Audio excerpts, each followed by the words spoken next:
প্রধান উপদেষ্টার বাসভবনের সামনে অনির্দিষ্টকালের জন্য অবস্থান কর্মসূচি ঘোষণা জামায়াতসহ ৮ দলের। চলতি মাসের শেষে দেশে ফিরছেন তারেক রহমান, জানালেন সালাউদ্দিন আহমেদ। আওয়ামী লীগের আরও ৪৪ জন গ্রেপ্তার, নাশকতা এড়াতে বাড়তি আইনশৃঙ্খলা বাহিনী মোতায়েন। শাপলা চত্বর গণহত্যায় হাসিনার বিরুদ্ধে প্রতিবেদন ১২ জানুয়ারি। রাজধানীসহ বিভিন্ন স্থানে যানবাহনে আগুন।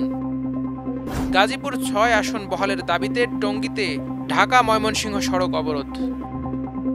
রক্তে ভাসছে দিল্লি, বিদেশ সফরে মোদি, অভিযোগ বিরোধীদের।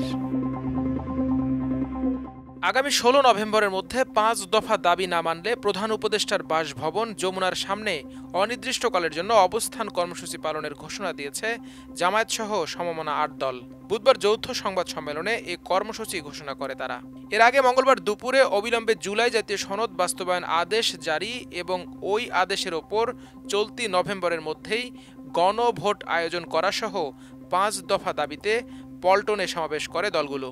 সমাবেশে জামায়াতের আমির ডা শফিকুর রহমান বলেন, জুলাই সনদের আইনি ভিত্তি ছাড়া ২০২৬ সালে কোনো নির্বাচন হবে না। জুলাই বিপ্লবের স্বীকৃতি দিতে হলে জুলাই সনদের আইনি ভিত্তি দিতে হবে। এই আইনি ভিত্তি ছাড়া নির্বাচন হওয়ার কোনো সম্ভাবনা নাই। শফিকুর রহমান আরও বলেন, দেশের মুক্তিকামী মানুষের কথা একটাই, জাতীয় সংসদ নির্বাচনের আগে গণভোট অনুষ্ঠিত হতে হবে। গণভোটের ব্যাপারে সকল দল একমত, তাহলে তারিখ নিয়ে এই আয়নাবাজি কেন? জুলাই জাতীয় সনদ বাস্তবায়নে সাংবিধানিক আদেশ জারি ও নভেম্বর মাসেই গণভোট আয়োজন, নির্বাচনের জন্য লেভেল প্লেইং ফিল্ড নিশ্চিত করা সহ ৫ দফা দাবিতে এই সমাবেশের আয়োজন করে যুগপৎ কর্মসূচি চালিয়ে আসা সমমনা ৮টি রাজনৈতিক দল। জামায়াত ছাড়া অন্য দলগুলো হলো ইসলামী আন্দোলন বাংলাদেশ, বাংলাদেশ খেলাফত মজলিস, নেজামে ইসলাম পার্টি, বাংলাদেশ খেলাফত আন্দোলন, জাতীয় গণতান্ত্রিক পার্টি জাগপা ও বাংলাদেশ ডেভেলপমেন্ট পার্টি। এর আগে ৬ নভেম্বর প্রধান উপদেষ্টা ড মোহাম্মদ ইউনূসের কাছে স্মারকলিপি দেয় সমমনা এই ৮ রাজনৈতিক দল। এদিকে বিএনপির ভারপ্রাপ্ত চেয়ারম্যান তারেক রহমান চলতি মাসের শেষের দিকে দেশে ফিরবেন বলে জানিয়েছেন দলটির স্থায়ী কমিটির সদস্য সালাউদ্দিন আহমেদ। আজ নিজ বাসায় সাংবাদিকদের সঙ্গে আলাপকালে তিনি এ আশাবাদ ব্যক্ত করেন। সালাউদ্দিন আহমেদ বলেন, আমরা আশা করছি এই মাসের শেষের দিকেই তিনি দেশে ফিরবেন। ২-১ দিন এদিক ওদিক হতে পারে, তবে আমরা আশাবাদী। এর আগেও বিএনপির নেতারা বারবার জানিয়েছেন খুব শীঘ্রই তারেক রহমান দেশে ফিরবেন। নভেম্বরের শেষ নাগাদ তার ফেরার সম্ভাবনার কথাও দলের ভেতর থেকে শোনা যাচ্ছিল, তবে এখনও পর্যন্ত আনুষ্ঠানিকভাবে কোনো নির্দিষ্ট তারিখ জানায়নি বিএনপি। দীর্ঘ ২ দশক ধরে দল পরিচালনা ও নির্বাচনী কৌশলে সক্রিয় ভূমিকা রাখলেও তারেক রহমান কখনো সরাসরি ভোটের ময়দানে প্রার্থী হননি। তবে আসন্ন ত্রয়োদশ জাতীয় সংসদ নির্বাচনে তিনি বগুড়া ৬ আসন থেকে প্রার্থী হচ্ছেন। এদিকে কার্যক্রম নিষিদ্ধ আওয়ামী লীগের ডাকা লকডাউনকে ঘিরে সব ধরনের নাশকতা এড়াতে প্রস্তুত ঢাকা মেট্রোপলিটন পুলিশ। গত ২৪ ঘণ্টায় মোট ৪৪ জনকে গ্রেপ্তার করেছে মহানগর গোয়েন্দা পুলিশ।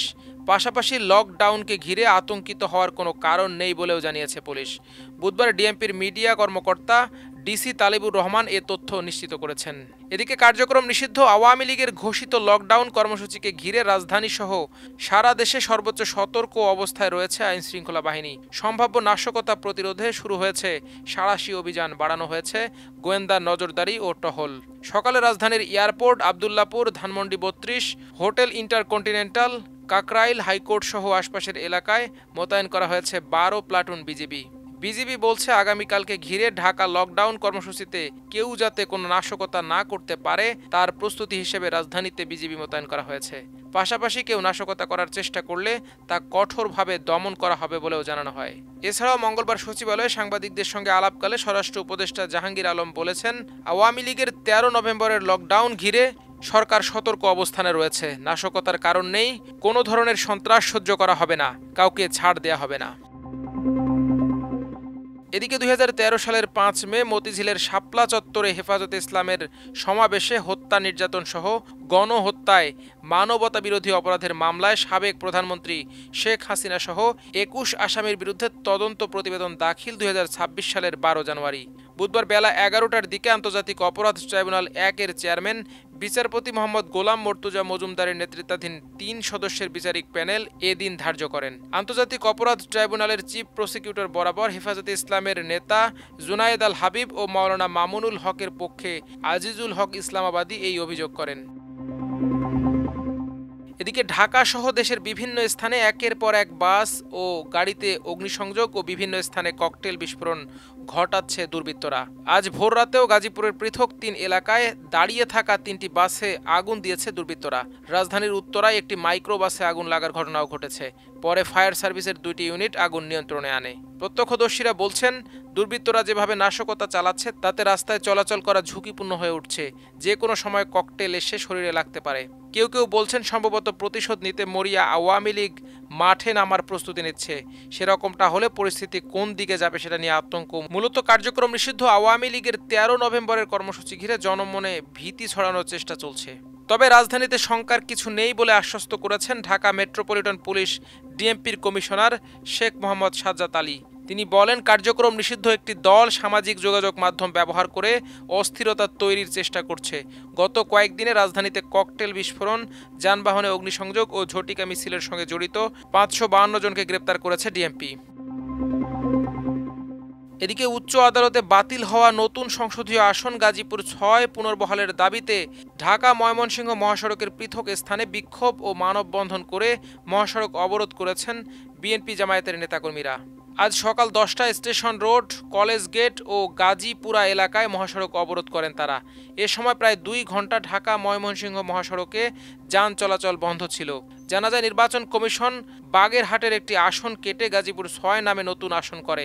উচ্চ আদালতে এ বিষয়ে মামলা হলে হাইকোর্ট গাজীপুর ৬ আসন বাতিল করে। তবে গাজীপুর ৬ আসন বহাল রাখার দাবিতে বিএনপি ও জামায়াতের প্রার্থীরা পৃথক ৩টি মানববন্ধন ও মহাসড়ক অবরোধ কর্মসূচি পালন করেন। টঙ্গী কলেজ গেট এলাকায় বিএনপি নেতাকর্মীরা মানববন্ধন ও মহাসড়ক অবরোধ করে টায়ার জ্বালিয়ে বিক্ষোভ প্রদর্শন করছেন। এছাড়া গাজীপুরা এলাকায় এশিয়া পেট্রোল পাম্পের সামনে জামায়াতের প্রার্থী ডক্টর হাফিজুর রহমানের নেতৃত্বে মানববন্ধন হয়েছে। ভারতের রাজধানী এখন শোকে স্তব্ধ। সোমবার সন্ধ্যায় ভয়াবহ বিস্ফোরণে ছিন্নভিন্ন হয় বহু প্রাণ, আহত আরও অনেকের অবস্থা আশঙ্কাজনক। গোটা দিল্লি জুড়ে নেমে এসেছে আতঙ্কের ছায়া। এমন পরিস্থিতিতে দেশ জুড়ে শোকের আবহ। আর ঠিক এই সময় প্রধানমন্ত্রী নরেন্দ্র মোদী রয়েছেন বিদেশ সফরে। মঙ্গলবার সকালে ২ দিনের ভুটান সফরে রওনা হন তিনি। দেশের অভ্যন্তরে যখন কার্যত যুদ্ধ পরিস্থিতি, তখন প্রধানমন্ত্রীর এই বিদেশ সফর নিয়ে উঠেছে প্রবল বিতর্ক। বিরোধীদের প্রশ্ন, এই ভয়াবহ সময়ে দেশের কর্ণধার কোথায়? রাজধানী রক্তাক্ত, অথচ দেশের প্রধানমন্ত্রী বিদেশে কিসের সফরে? আম আদমি পার্টির মুখপাত্র সৌরভ ভারদ্বাজের তীব্র মন্তব্য, প্রধানমন্ত্রী নিজেই বলেছিলেন ভবিষ্যতে ভারতে কোনো জঙ্গি হামলা হলে তা যুদ্ধ অপরাধ হিসেবে বিবেচিত হবে। তাহলে এখন কি যুদ্ধ চলছে আর সেই সময় দেশের প্রধানমন্ত্রী দেশের বাইরে? তিনি প্রশ্ন তোলেন, দিল্লির ঘটনার ভয়াবহতা স্পষ্ট, গোটা দেশ উদ্বিগ্ন। প্রধানমন্ত্রী কি চাইলে এই সফর স্থগিত রাখতে পারতেন না? তাদের অভিযোগ, দিল্লির বিস্ফোরণের দায়ভার এড়ানো যাচ্ছে না। কংগ্রেসের দাবি, স্বরাষ্ট্রমন্ত্রী অমিত শাহকে অবিলম্বে পদত্যাগ করতে হবে। দলের মুখপাত্র বলেন, দিল্লির বুকে এমন ভয়াবহ হামলার পরও যদি সরকারের দায় থাকে, তাহলে সেটা কার? জনগণের নিরাপত্তার দায়িত্ব যাদের, তারা কি ব্যর্থ নন? রাজনৈতিক পর্যবেক্ষকরা বলছেন, এমন এক সময়ে যখন দেশ জুড়ে নিরাপত্তা নিয়ে আতঙ্ক চরমে, তখন প্রধানমন্ত্রীর বিদেশ সফর জনমনে বিভ্রান্তি ও ক্ষোভের জন্ম দিয়েছে। দেশের নিরাপত্তা ব্যবস্থার ব্যর্থতা নিয়ে প্রশ্ন উঠছে নানা মহল থেকে। সমালোচকদের মতে সরকারের শীর্ষ পর্যায়ে কার্যত সমন্বয়ের অভাবই এই নিরাপত্তা বিপর্যয়ের মূল কারণ। বিস্ফোরণের পরও গোয়েন্দা তথ্য বা সতর্কতার অভাব নিয়ে নীরবতা পালন করছে কেন্দ্র।